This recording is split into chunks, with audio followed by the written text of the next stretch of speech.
కంటి అద్దాల నుండి శాశ్వత విముక్తి పొందండి. లాసిక్ సర్జరీ 14,000 మాత్రమే. వివరాలకు సంప్రదించండి. నమస్తే, నేను Keshav. Welcome to Suman TV. మంచు మోహన్ బాబు ఫ్యామిలీ వ్యవహారం నిన్న మొన్నటి వరకు ఒక తుఫాన్ లాగా తెలుగు జనాలను తాకినటువంటి పరిస్థితి.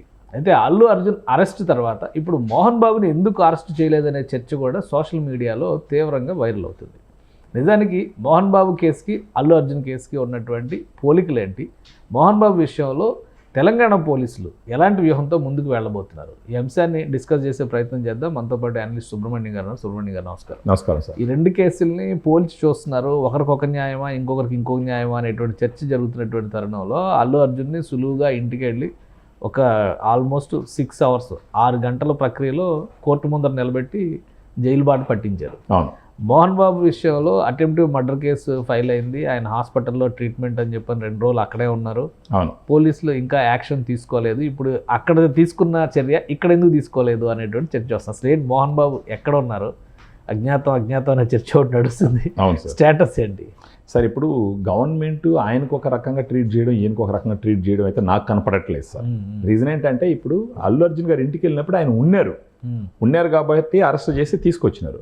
అదేవిధంగా మోహన్ బాబు గారిని అరెస్ట్ చేయడానికి కూడా వెళ్ళినారు. ఆయన అక్కడ ఉండుంటే ఖచ్చితంగా ఆయన కూడా అరెస్ట్ చేసి ఇప్పుడు ఈయనకైతే ఎలాంటి ప్రొసీజర్ జరిగిందో ఆయన కూడా అదే ప్రొసీజర్ జరిగేదానికి అవకాశాలు ఉండుంటాయి. కానీ ఏంటంటే మోహన్ బాబు గారు వీళ్ళు వెళ్ళినప్పుడు అక్కడ లేరు. సో దానికి ఇప్పుడు ఒక 5 బృందాలు వేసి ఆయన ఎతకడం మొదలుపెట్టినారు.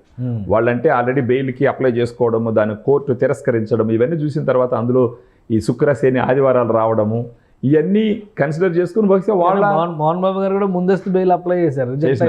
రిజెక్ట్ అయ్యింది. సో ఇప్పుడు ఇమీడియట్గా అరెస్ట్ అవుతారనే భయంతోనే బహుశా పరారీలో లేదా ఎక్కడో అజ్ఞాతంలో ఉన్నారు. వీళ్ళకి పరారీలో అంటే కోపం వస్తుంది కదా. రాంగోపాల్ వర్మ పరారీలో అనగానే ఇట్లా అంటారా అని బయటకు వచ్చి మాట్లాడాడు ఆయన. సో ఏదైతే ఏంటి ముందైతే అందుబాటులో లేదు. పోలీసులకి దొరకలేదంటే పరారీనే కదా సార్ అంటారు. పోలీసులు అదే చెప్తారు కదా, అది పరారీనే కదా అంటారు. అంటే ఇప్పుడు ఒకరిని పట్టుకోవాలని వచ్చినప్పుడు వాళ్ళు లేరు అని అంటే కావాలని వెళ్ళిపోయినారని దాన్నే పరారీ అంటారు కదా. ఇప్పుడు ఒక 5 బృందాలు వేసి 5 దగ్గరలకి పోవడం ఒకటి మనం వింటున్నాం. అది బహుశా ఈయన అంటే మళ్ళీ ఫర్దర్గా నెక్స్ట్ కోర్టుకి అప్లై చేసుకొని ఏదన్నా బెయిల్ దొరుకుతుందా అన్న ఒక విషయం కోసం ఈ టైము ఎక్స్టెండ్ చేయడం కోసం చేస్తున్నటువంటి ప్రయత్నం కన్నా చూడాలి దీన్ని మనం. బహుశా ఆయన వచ్చేసి తిరుపతి చుట్టుపక్కల ఉండేదానికి అవకాశం ఉంటుంది. సొంత కాళహస్తి తిరుపతి చుట్టుపక్కల ఆయన ఊరంతా అదే కాబట్టి అక్కడికి వెళ్ళే అవకాశం ఉంటుంది. లేదంటే చెన్నై రజనీకాంత్ గారు ఆయనకి స్నేహితుడు. సో ఆ రకంగా రజనీకాంత్ దాచిపెట్టి ఉంటారంటారా? రజనీకాంత్ గారు దాచిపెట్టి అంటే ఎలా ఉంటుందంటే సార్, స్నేహం వాళ్ళిద్దరిది అంత స్ట్రాంగ్ అనమాట. ఆయన దాచిపెట్టి ఉండకపోయినా కానీ నేరుగా ఆయన ద్వారా ఎక్కడన్నా ఏదన్నా కొంచెం తీసుకునే అవకాశం ఉంటుంది కదా. ఎందుకంటే వాళ్ళు ఎప్పుడు నుంచి ఎంతో డీప్ ఫ్రెండ్స్ కదా. ఆయన నేరుగా ఇన్వాల్వ్ అవ్వకపోయినా ఆయన సలహాల ద్వారా చేసుకునే అవకాశం కూడా ఉంటుంది. తప్పితే బెంగళూరు వెళ్ళి ఉండొచ్చు, లేదంటే విజయవాడ, లేదంటే హైదరాబాద్లోనే ఎక్కడన్నా కూడా అంటే ఎవరు ఊహించినటువంటి ఒక ప్లేస్కి వెళ్ళి ఫర్దర్గా మండే కోర్టులు ఓపెన్ అయ్యి నెక్స్ట్ కోర్టుకి వాళ్ళు బెయిల్ కోసం వెళ్ళేదానికంటే పోలీసులకి చిక్కుకుంటా ఈ ఎంటైర్ ప్రాసెస్ని కొంచెం బైపాస్ చేయడానికి చేస్తున్న ప్రయత్నంగా చూడాలి సార్ దీన్ని మనం. సో అంటే ఇప్పుడు 2 రోజులు సెలవులు ఉన్నాయి కాబట్టి ఒకవేళ అదుపులోకి తీసుకుంటే బెయిల్ ప్రాసెస్ ఇబ్బంది అయింది. అప్పుడు జైల్లో ఉండాలి. ముందు జాగ్రత్తగా ఉన్నారు అని అనుకోవాలా, లేదా పోలీసులు కూడా అంత సీరియస్గా ఈ కేసుని కన్సిడర్? అలా ఉండదు సార్. ఎందుకంటే ఇప్పుడు ఫర్ ఎగ్జాంపుల్ ఇప్పుడు ఇది ఇక్కడ వచ్చి చనిపోయినారు, డైరెక్ట్గా ప్రమేయం లేకపోయినప్పటికీ ఇండైరెక్ట్గా కారణం. యాక్చువల్గా అక్కడ వచ్చేసి డైరెక్ట్గా ఆవేశంగా కొట్టినాడు ఆయన. దెబ్బతిన్న అతను పరిస్థితి కూడా కొంచెం ఇబ్బందికరంగా ఉందని చెప్పేసి తెలుస్తుంది. అటెంప్ట్ మర్డర్ అండ్ పబ్లిక్గా కెమెరాల ముందు దొరికినారు. సో ఇప్పుడు ఒకవేళ వాస్తవంగా తెలంగాణ గవర్నమెంట్ అలా చేస్తే మాత్రం తెలంగాణ గవర్నమెంట్కి మచ్చేశారు. యాక్చువల్గా ఒక పక్క రేవంత్ రెడ్డి గారు ఏం చెప్తున్నారు, సామాన్యుడైనా సెలబ్రిటీ అయినా మంత్రి అయినా మనిషి అయినా అందరూ సమానం చట్టం ముందరని చెప్తున్నారు. అలా చెప్పేటటువంటి సిచ్యువేషన్లో కావాలనే మోహన్ బాబు గారికి ఏదైనా ఫేవర్ చేస్తున్నారని మనం అనుకునే దానికి అవకాశం లేదు. ఎందుకంటే ఒకవేళ అలా ఫేవర్ చేస్తారనుకుంటే ఇంకో 3 రోజులు గవర్నమెంట్ లేట్ చేసి మండే వెళ్ళొచ్చు ఆయన దగ్గరికి. సో దాన్ని గవర్నమెంట్ పరంగా ఇద్దరిని డిఫరెంట్గా ట్రీట్ చేసేది అయితే మనకు కనిపించట్లేదు. యాక్చువల్గా అక్కడ కూడా చట్టం తను చేయాల్సిన పని తను చేసుకుంటూ. ఒకటంటే అక్కడ కోర్టు కూడా క్లారిటీ ఇచ్చింది, మోహన్ బాబు గారి ఫ్యామిలీ ఇష్యూ అది ఇంటర్నల్గా మీరు సార్ట్అవుట్ చేసుకోవాలి. అలానే కొడుకులు ఇద్దరికి కూడా మందలింపు వెళ్ళింది. కమిషనర్ కూడా పిలిచి మాట్లాడారు. మీరు పబ్లిక్ న్యూసెన్స్ కింద కన్వర్ట్ చేస్తే యాక్టివిటీ వేరేగా ఉంటుందని వార్నింగ్ ఇచ్చారు. ఇక్కడ అంతా ఈ ఇష్యూలో అంతా కూడా వచ్చేది ఓన్లీ ఆ ఇంట్లోకి మీడియా పర్సన్స్ వెళ్తాం, వాళ్ళ మీద మోహన్ బాబు గారు అటాక్ చేయడం, ఇది ఒకటే ఉంది. కాబట్టి సివియారిటీ దానికంటే ఇది తక్కువ అనుకోవచ్చా? సివియారిటీ కొంచెం తక్కువ. అది కాకుండా ఏంటంటే కొంచెం క్షణిక ఆవేశంలో చేసినటువంటి పని సార్ అది. దీనికి ఎవరినైనా బ్లేమ్ చేయాలంటే మంచు మనోజ్ని బ్లేమ్ చేయాలి సార్. మంచు మనోజ్ని, తర్వాత మీడియాని కూడా కొంతవరకు బ్లేమ్ చేయాలి. కారణం ఏంటంటే ఇప్పుడు ఆయన హౌస్లోకి వెళ్తున్నప్పుడు మంచు మనోజ్ అక్కడికి వెళ్ళేసి ఆ గేట్లు పగలగొడుతున్నటువంటి సందర్భం, అలా గేట్లు పగలగొడుతున్నప్పుడు మీడియా వాళ్ళు కూడా కొంచెం గేటు బయటనే ఉండాలి యాక్చువల్గా. అది వాళ్ళ ప్రిమిసెస్ కదా. తర్వాత మోహన్ బాబు గారి ఆస్తి అది మనోజ్ గారి ఆస్తి కాదని వాళ్ళు చెప్తున్నారు. అసలు ఇష్యూనే అది కదా, మనోజ్కి ఎంట్రీ లేకపోవడమే సమస్య ఇంట్లో. అప్పుడు మోహన్ బాబు గారి ఆస్తిలోకి ఎంటర్ అయ్యే మీడియా ఆయన పర్మిషన్ తీసుకొని ఎంటర్ అయ్యి ఉంటే వీటన్నిటికీ ఫుల్ స్టాప్ పడుంటుంది, ఇంత జరుగుండేది కూడా కాదు. అత్యుత్సాహాలు కొన్నిసార్లు మీడియా కూడా ఎలా ప్రవర్తిస్తుందంటే, సార్ మా చేతిలో మైక్ ఉంది కదా, మా వెనకాల మీడియా ఉంది కదా అని చెప్పేసి ప్రతి ఒక్కరి పర్సనల్ జీవితంలోకి బెడ్రూమ్లో కూడా దూరిపోతుంది. వాళ్ళకి వాళ్ళ రైట్స్ ఉంటాయి కదా, వ్యక్తిగత హక్కులు ఉంటాయి కదా వాళ్ళకి, దాన్ని కూడా గుర్తుపెట్టుకోవాలి. దాంట్లో కూడా మీరు గమనించినారంటే మోహన్ బాబు గారు వచ్చేటప్పుడు చాలా కూల్గా వచ్చినాడు. అక్కడ దండం పెడితే చాలా కూల్గా వచ్చినాడు. మన రిపోర్టర్ కూడా ఏం చేసి ఉండాలా, కొంచెం సంయమనం పాటించి ఆయన వచ్చిన తర్వాత, సార్ ఇదేదో ఇన్సిడెంట్ జరుగుతుంది, దీన్ని మీరు ఏమంటారని చెప్పేసి కొంచెం కూల్గా అడుగుంటే బహుశా ఈ ఇన్సిడెంట్ జరిగే అవకాశం ఉండదు. సార్ మీరు ఏమంటారు అని మైక్ తీసుకెళ్ళి మూతి దగ్గర పెట్టేసరికి సహజంగానే ఆయన కొంచెం ఆవేశపరుడు.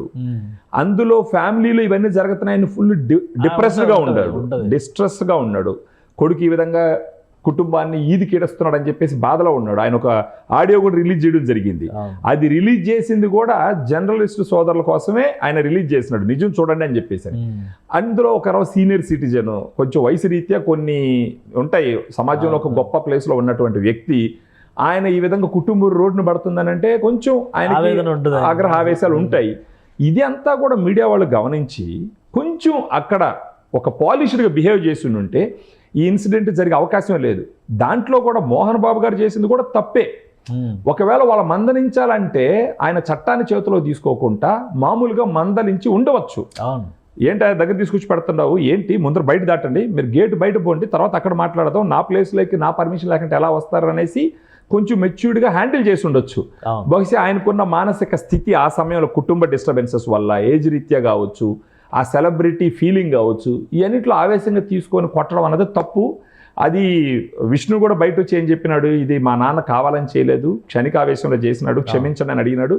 ఈవెన్ మనోజ్, వీటన్నిటికీ కారణమైన మనోజ్ కూడా మా నాన్న కావాలని చేయలేదు, క్షణిక ఆవేశంలో చేసినారు, ఇదంతా నా వల్లే జరిగిందని కూడా ఒప్పుకున్నారు. ఇప్పుడు ఇంకోటి కూడా ఆలోచించాలి, ఏంటంటే సార్, ఒక నేరం జరిగినప్పుడు ఆ నేరం ప్రేరేపించడానికి కారణమైన మనిషిని సీరియస్గా చూడాలా, తర్వాత నేరం చేసిన వాళ్ళు చూస్తారు యాక్చువల్గా. అంటే ఇద్దరిని ఈక్వల్గా చూసినప్పటికీ ఇప్పుడు ఎవరిని వదిలేసి మోహన్ బాబు గారు వెనకాల పడుతున్నారంటే ఆయన ఒక పేరున్న ఆయన, స్వతహాగా ఆయన కొంచెం నెగిటివ్. మోహన్ బాబు లేకపోతే ఈ మంచు విష్ణు ఎవరు, మనోజ్ ఎవరు జీరోలే కదా.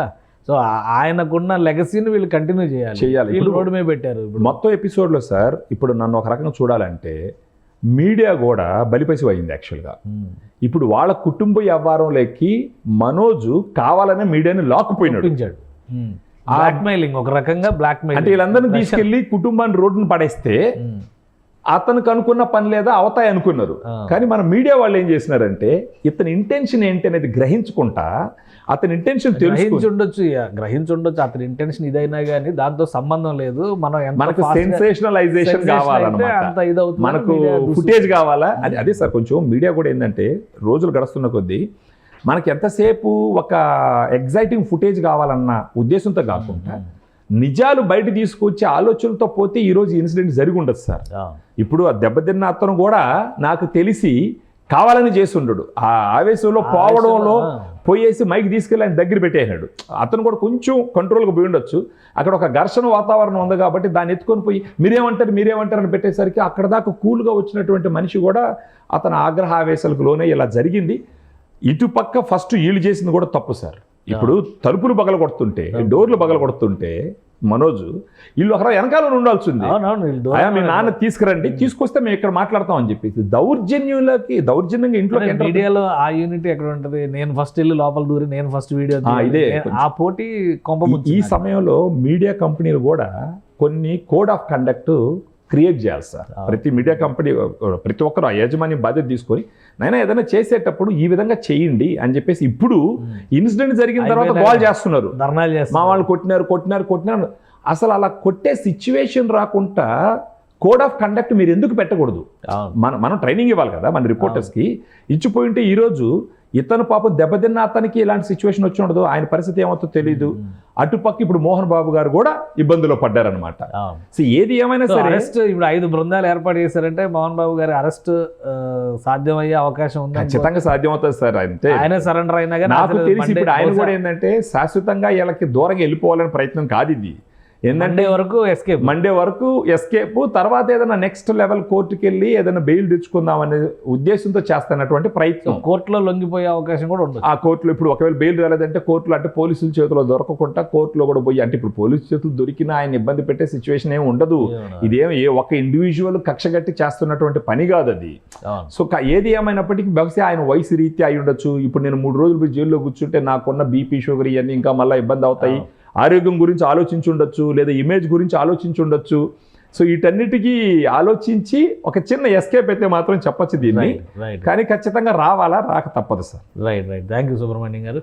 ఇది మోహన్ బాబు ఇంట్లో జరిగినటువంటి వ్యవహారం, వీధిలోకి వచ్చినటువంటి వైనం, మీడియా చేసినటువంటి బిహేవియర్, ఫైనల్గా మోహన్ బాబు రియాక్షన్, ఇవన్నీ చూస్తే ఇక్కడ కొన్ని సెన్సిటివ్ అంశాలు ఉన్నాయి కాబట్టి అల్లు అర్జున్ అంశంతో దీన్ని పోల్చడానికి అవకాశాలు చాలా తక్కువ ఉన్నాయి. సెక్షన్ల పరంగా కూడా ఇది దానికంటే తక్కువ సివియారిటీ ఉన్నటువంటి సెక్షన్లే. కానీ శుక్ర, శని, ఆదివారాల్లో అరెస్ట్ అయితే లేనిపోని ఇబ్బందులు వస్తాయనే ఆలోచనతోనే ప్రస్తుతానికి అజ్ఞాతంలో మోహన్ బాబు ఉన్నట్టుగా భావించాల్సి ఉంటుందని సుబ్రహ్మణ్యం గారు విశ్లేషిస్తున్నారు. బహుశా లీగల్గా కొంత సపోర్ట్ దొరికిన తర్వాత ఆయనంతటా ఆయనే సరెండర్ అయినా ఆశ్చర్యపోవాల్సిన అవసరం లేదని విశ్లేషిస్తున్నారు. ఇది స్పెషల్ డిస్కషన్. Keep watching.